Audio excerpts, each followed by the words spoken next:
you will hear a conversation between a man and a woman discussing the rental of a car. First, you have some time to look at questions 1 to 5.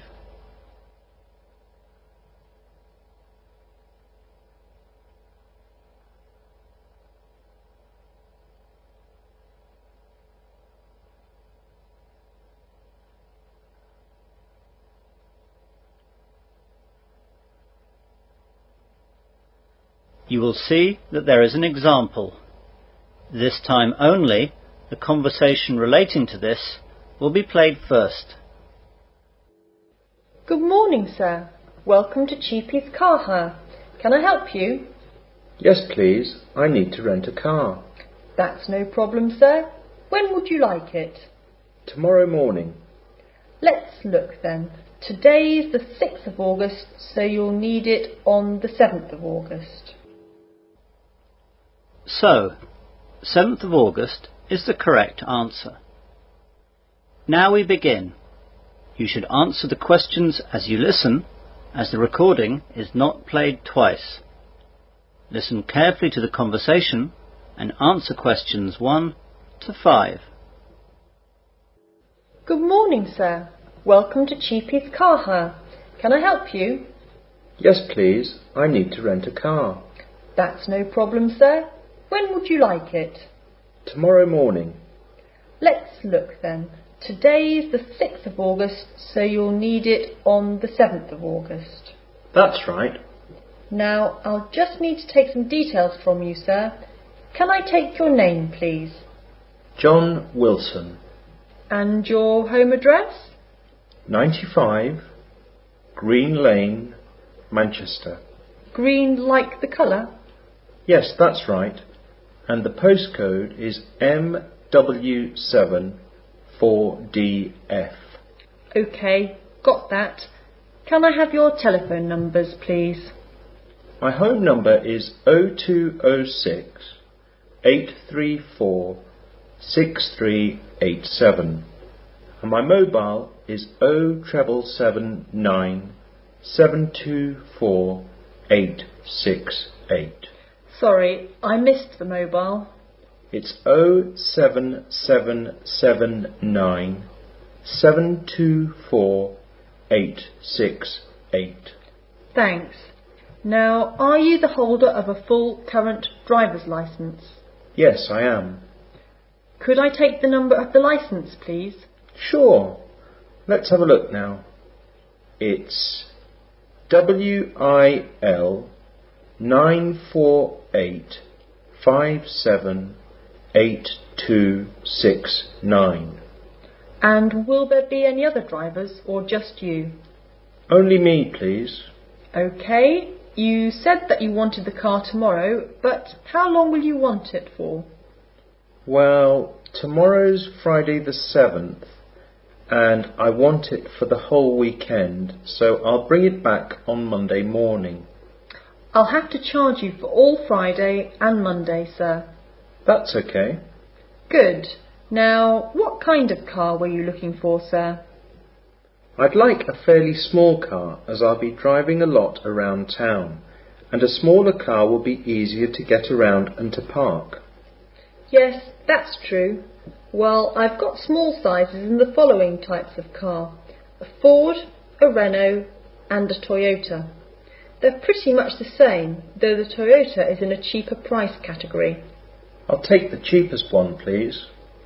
And we can offer you a petrol or a diesel model with that car. Oh, in that case I'll take the diesel, as that will be more economical. Before the conversation continues, you have some time to look at questions 6 to 10.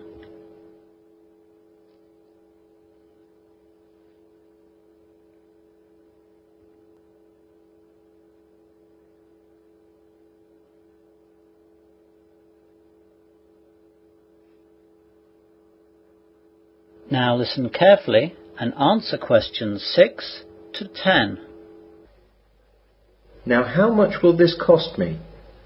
Well, the daily rate is £50, but it's only £40 if you take the car for 4 days or more. Let's see. There's also an additional £10 for insurance. That's not obligatory, but we do recommend that you take the insurance. Yes, definitely. So that'll be £170 for the 4 days then. Fine. Where can I pick it up? You can pick it up here, at the airport, or at your hotel. Which hotel are you in? I'm staying at a friend's house next to the International Hotel. So, can you leave it at the International Hotel, and then I can walk around to pick it up? I'll drop it off at the same place if that's okay. Yes, that's fine. By the way, if you have a breakdown or an accident, we'll supply you with a new hire car ASAP. Our emergency number is on this customer information leaflet, which also has other information. Here you are, and here is a spare set of keys for the car. Now, let me tell you about some things in the car that will be there to help you. First of all, your insurance documents will be in the glove compartment, along with a Wesley City map and the car manual. On the back seat, there will be a larger area map of the local district. If you need a map of any other place, like London, then give us a call and we'll make sure it's there. No, I won't need that. In the boot, you'll find a spare wheel and a set of tools in case you have a problem.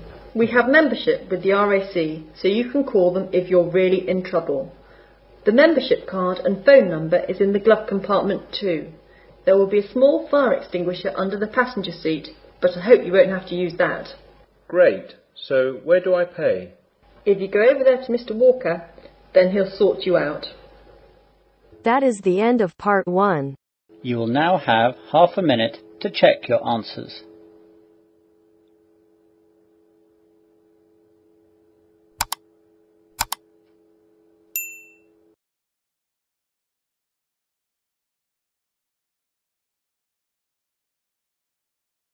Now turns to part 2.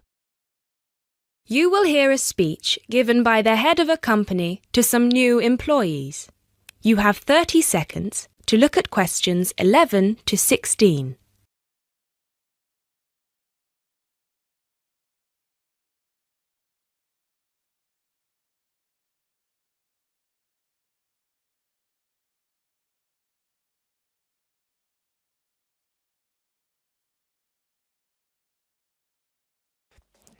First of all, a warm welcome to Barker's Country Safaris. We're delighted to have you all on board for this season.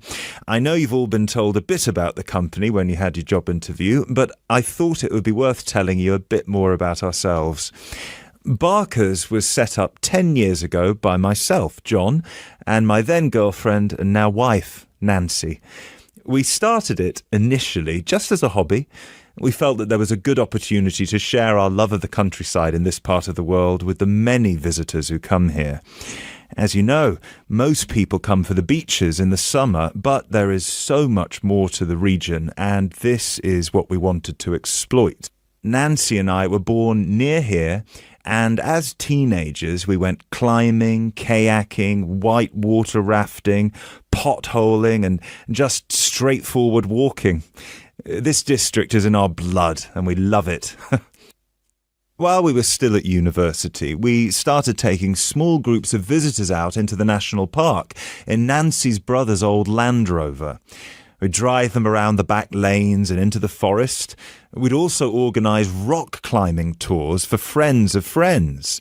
Then, each year, without us having to advertise, people came back to us to ask for more excursions and trips.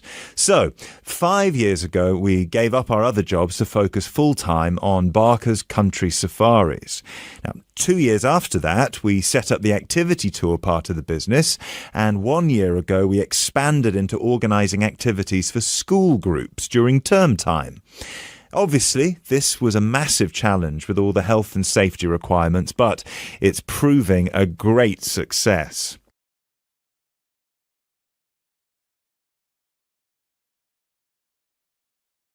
You now have 30 seconds to look at questions 17 to 20. Anyway, we'll certainly not be dealing with school parties during the summer holidays. Our clients for the next 3 months are mostly family parties or groups of friends, and I'd like to talk a bit now about the tours we offer and what your responsibilities will be. Our most popular excursion is the Woodland Tour and Trail. Now, often this is sold out and we have all of our 10 jeeps in convoy with 8 people in each jeep. It's a lot of fun. These tours really offer a taster of what we can provide. So as both driver and guide, it is important that you do a good job here so they come back for the bigger tours. I will talk about the commission package later. As the summer days are so long, we have 3 tours each day, but you will not be expected to work on more than 2 of them. Morning tours start at 8 a.m. and go to midday. Afternoon tours are from 2 p.m. to 6 p.m. and then evening ones 7 p.m. to 11 p.m. All the tours follow the same route and you should have made yourselves familiar with all the key information. This was provided to you in the information pack you were sent when you accepted the job offer. This is important, so if you haven't had time yet, please do so now. Our second most popular tour is the Family Exclusive. Now, this tour is for the whole day and for only one group. Usually it is just one jeep, but sometimes there are 2 if the party is large. These tours go from 10 a.m. till 5 p.m. and include lunch at the Brown Bear in Lower Middleton. We have a number of different routes for these tours as we don't want our premium clients being made to feel that they are part of a large package deal. You will be told which route to take with your weekly schedule. Now, I'd like to move on to these specialty tour packages. These are the ones that we are keen to book people on once they've done the Woodland Tour and Trail trip. That is the end of part 2. You will now have half a minute to check your answers. Now turns to part 3. You will hear a discussion between students about a university assignment. First, you have some time to look at questions 21 to 26.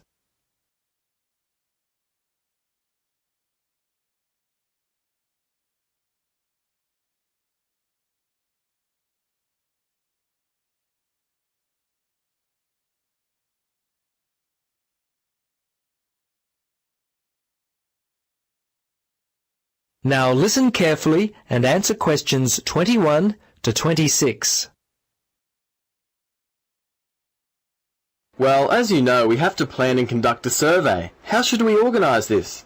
Well, I think we should divide up the task and then assign them to people who want to do them. I think that's a good idea. I don't want to talk to people.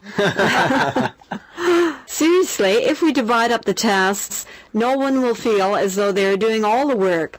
Even distribution, it's fair. I've done it this way before, and it's always worked out quite well. Yes, I agree, but what if some tasks are longer than others? Then it doesn't seem fair. Well, then we have to make sure we divide the tasks up according to time estimates. Some tasks may take longer, for example, the interview stage, and others shorter, like perhaps the layout of the survey form. Okay then, Carol. That sounds like a great idea. I seem to recall reading somewhere in our lecture notes that dividing up tasks was highly recommended for group work, so I feel good about what we're doing. Okay then, what are the tasks and who wants to do them? Well, at the moment, I'm studying layout and design, so if nobody has any objections, I'd like to work out the design of the survey. I'll have this finished by mid-March, the 23rd to be exact. I've got other assignments to do around that time. That's fine with me. I hate design and layout. What about organising the questions? Someone's going to have to do this. Could I? I promise to be all finished by mid-March. What do you think, Carol? Yes, that all sounds good. I guess someone's going to have to do the questioning. Why don't I conduct the survey? The assignment is due on April the 3rd, so I will have the survey completed by late March, just in time for the oral report. Before you hear the rest of the conversation, you have some time to look at questions 27 to 30.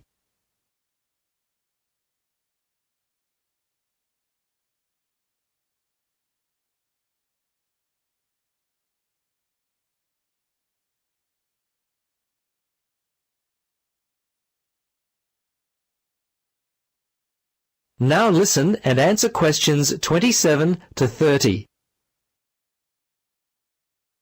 Yes, about that oral report. Does anyone have any notes from last lecture?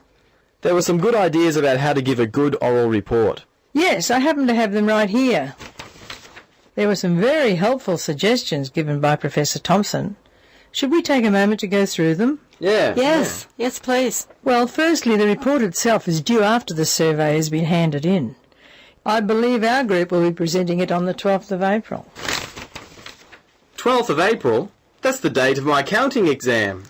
Anyway, Professor Thompson said we mustn't speak longer than 20 minutes, or less than 15. He said when it comes to assigning grades, he will be looking for speakers to maintain eye contact with the audience. In other words, don't just stand up and read the presentation. That's been my problem in the past. I spend all my time looking at my notes and the audience gets bored. Yes, that's right. Another point to remember is to make good use of gestures. Standing there like a robot is also very boring for the class. Another thing to consider is visual aids. He said we should include a variety of them, things like overhead transparencies, handouts. We can use the whiteboard, DVDs or video were also suggested. Okay, let's decide who wants to do what. That is the end of part 3. You will now have 30 seconds to check your answers.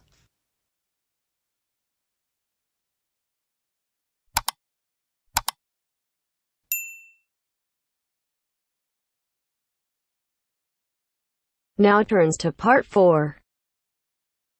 You will hear a woman talking about retail psychology. First, you have some time to look at questions 31 to 40.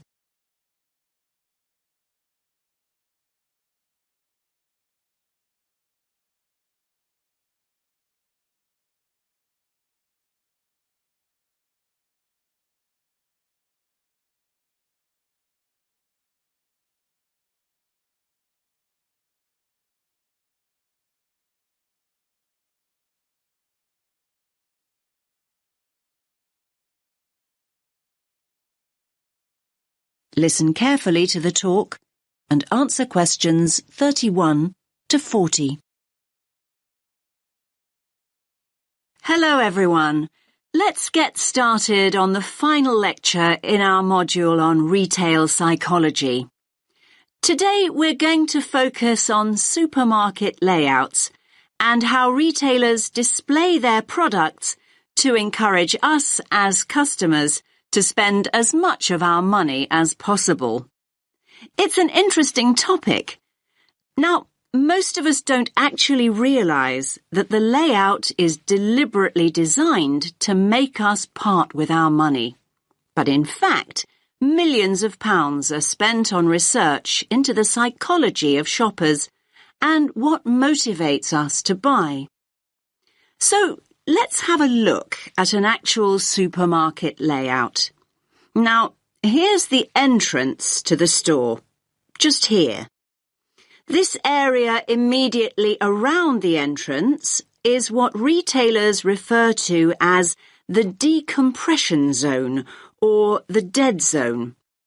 This is where the customers recover from the environment outside. And by that I mean this is where they adjust. For example, the place where they might put their keys in their pockets or take off their sunglasses, these kinds of things. So, what do you notice about this area? It's very empty, isn't it? Yes, it's pretty much clear of stock altogether. This area is not designed or used to sell us anything. Basically, the supermarkets never put any merchandise here because they know that no one's ready to buy yet. However, the retailers want their customers to feel comfortable. If they're in a relaxed state of mind, they're much more likely to stay longer and spend money. Now, let's look back at the entrance again. Now, it's interesting, but we know that 3/4 of us look right, not left, when we go into a supermarket. So, 75% of people. This gives the supermarkets a great opportunity to hit us with promotions and offers. So, near the front door, you might also find what we call the dwell zone. The dwell zone is the area on the right-hand side by the front door where you are encouraged to relax and browse. You will usually find newspapers and flowers here to help you do exactly that. Moving on from the dwell zone, we come to the power aisle. Basically, it's the main route customers return to after venturing into nearby aisles. And so this is the area of the supermarket where the strongest offers are displayed. So, you might see a sign that reads barbecue time, and you'll see all the items you could possibly need for a barbecue. The charcoal, the sauces, the skewers and the drinks, everything you need, all in one place. Were you planning a barbecue before you went shopping? Do you even have a garden? Yes, the power aisle has a very powerful effect on sales, even though most of us don't even realize we are being sold to here.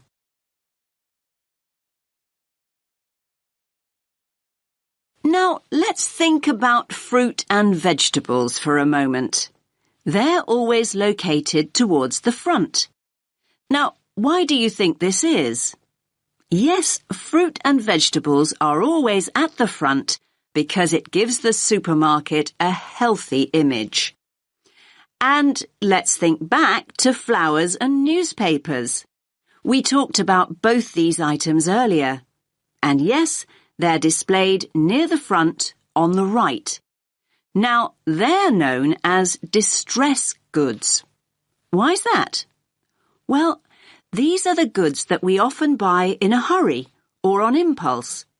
In other words, these are the items we didn't actually intend to buy at all. But the supermarkets want us to put them in our trolleys even before we start our proper shopping. Now, what about everyday items like bread or milk or cereals? They're always placed right at the back of the supermarket. Yes, in this area here. Again, this is a deliberate strategy by the supermarkets. Basically, they want us to walk through the whole store to get them, in the hope we will buy other things on the way. That's why items like these are often called destination goods. Now, where products are placed on the shelves makes a real difference. We read shelves a bit like we read a book. Our eyes go from left to right. And they want you to focus on the more expensive items, so they place them at eye level. It's often quite hard to spot items like cheap tinned food. Why is that? Well, they're normally placed very low on the shelves. Basically, the supermarkets don't want the cheapest products to be the ones you see first. Finally, let's have a look at the checkout area here. Now, we all know that sweets are deliberately placed within the reach of children at the checkout. But all kinds of things are displayed at checkouts these days. In fact, supermarkets can change what's on offer almost by the hour. It's a quick and easy way for them to rotate their stock. So, if the sun comes out, the checkout is an ideal place to display sunglasses. And if it rains, umbrellas can be placed there instead. Now, does anyone have any questions? That is the end of part 4. You now have half a minute to check your answers.